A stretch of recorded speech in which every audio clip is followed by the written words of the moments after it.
Para santri, kita harus bisa mengerti, menghargai sejarah bangsa ini yang sebagian besar diwarnai oleh kalangan yang kemudian dikenal dengan nama santri. Sebelum Bung Karno memproklamirkan kemerdekaan bangsa ini, beliau berkunjung kepada seorang habib namanya Habib Ali Kuitah atau Habib Ali Al-Habsi untuk menentukan kapan kiranya waktu, hari, tanggal yang tepat untuk mengumumkan kemerdekaan bangsa ini, dan itu adalah santri. Para santri juga perlu tahu, yang merancang bendera merah putih yang sedang yang tadi saudara-saudara kibarkan adalah seorang santri, seorang ulama, seorang habaib, Habib Al-Idrus, Habib Idrus Al-Jufri. Beliau yang merancang bendera merah putih. Saudara juga perlu tahu bahwa Bapak Pramuka di Indonesia itu adalah seorang habaib, seorang santri. Beliau adalah Habib Hussein Mutahhar, yakni orang yang selama ini dikenal dengan sebutan Ha Mutahhar, pengarang lagu syukur. Itu adalah Habib, adalah para santri. Santri perlu tahu, yang merancang lambang negara kita Indonesia, burung Garuda, itu adalah santri, seorang habaib, Sultan Abdul Hamid dari Pontianak. Itu adalah seorang habaib. Santri perlu tahu bahwa salah satu the founding father of Indonesia, bapak bangsa ini, itu adalah santri. Bung Karno itu adalah muridnya, santrinya Haji Umar Said Cokro Aminoto beserta dua orang kawan lainnya. Satu namanya Kartosuwiryo, satu lagi namanya Alimin. Alimin menjelma menjadi tokoh PKI, Kartosuwiryo menjelma menjadi tokoh Negara Islam Indonesia atau NII, bergabung dengan Darul Islam sehingga dikenal dengan nama DITI. Sementara Soekarno menjelma menjadi nasionalis religius yang sekarang kita rasakan ada di bangsa ini. Sementara NII dan PKI menjadi pemberontak dan merongrong negara Kesatuan Republik Indonesia. Bung Hatta itu adalah santri. Dia memiliki seorang guru namanya Syekh Muhammad Jamil Jambe.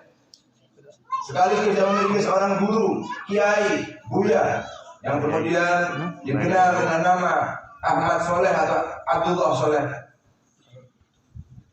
Kita juga harus tahu bahwa bapak dari Muhammad Hatta, wakil presiden kita, itu adalah seorang ulama, Muhammad Jamil. Datuknya adalah seorang ulama terkenal di tanah Sumatera Barat, Payakumbuh, yang dikenal dengan nama Datuk Syekh Batu Ampar. Siapa mereka? Mereka adalah ulama, mereka adalah kiai. Belum lagi tidak terhitung jumlah santri, jumlah para penuntut ilmu agama yang telah mengorbankan nyawa untuk bangsa ini. Terutama pada saat terjadi peristiwa meletusnya resolusi jihad, lebih dari 15.000, saya ulangi, lebih dari 15.000 para santri yang gugur ketika itu. Ada yang namanya terabadikan, ada yang namanya tidak dikenal, bahkan ada yang sampai sekarang tidak ditemukan. Tetapi mereka semua adalah orang-orang yang menggunakan, berada di bawah naungan satu kata, yaitu santri, di bawah komando para kiai. Sejarah telah menulis bagaimana Aceh menjadi salah satu perang yang ada terlama di dunia. 32 tahun Belanda tidak mampu menguasai. Bukan karena orang-orang yang ada di pinggir jalan lalu bermabuk-mabukan, bukan orang-orang yang berandal yang ada di pasar-pasar, bukan. Tetapi mereka tahu semua perjuangan mereka, semua penjajahan mereka itu selalu digagalkan oleh orang yang dikenal dengan nama santri. Orang yang memakai sarung, memakai kopiah, yang mereka memiliki militansi tinggi. Sampai akhirnya Belanda mengirim seorang orientalis yang disebut dengan yang bernama Snow Overgronye, yang menyamar sebagai Syekh Abdul Ghaffar, yang dibantu oleh seorang orientalis juga yang menyamar dengan nama Syekh Abdul Rahman. Padahal mereka adalah orientalis Belanda yang merusak tatanan, melemahkan perjuangan para santri dari dalam, dari kalangan santri itu sendiri, melakukan politik adu domba yang kemudian melemahkan perjuangan para santri. Ini perlu jadi pelajaran bahwa di Nahdlatul Ulama tidak kurang ulama-ulama pejuang.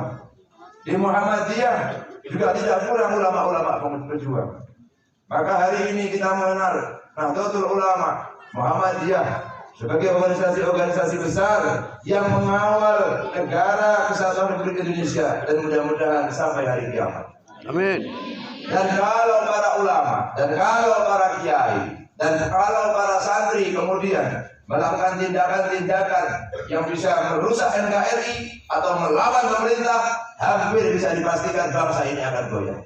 Hari ini, kalau segenap para santri lalu kemudian melakukan hal-hal yang kemudian menodai pemerintah, bangsa ini bisa runtuh.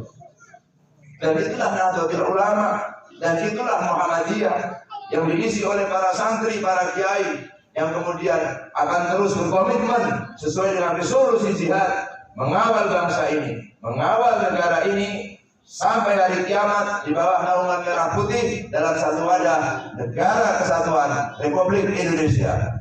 Allahu Akbar. Allahu Akbar. Allahu Akbar. Dan inilah hakikat para santri ketika mereka melawan para penjajah. Dan inilah hakikat Bung Tomo yang membangkitkan segenap ratusan bahkan jutaan orang-orang untuk mengangkat senjata mengusir dari penjajah.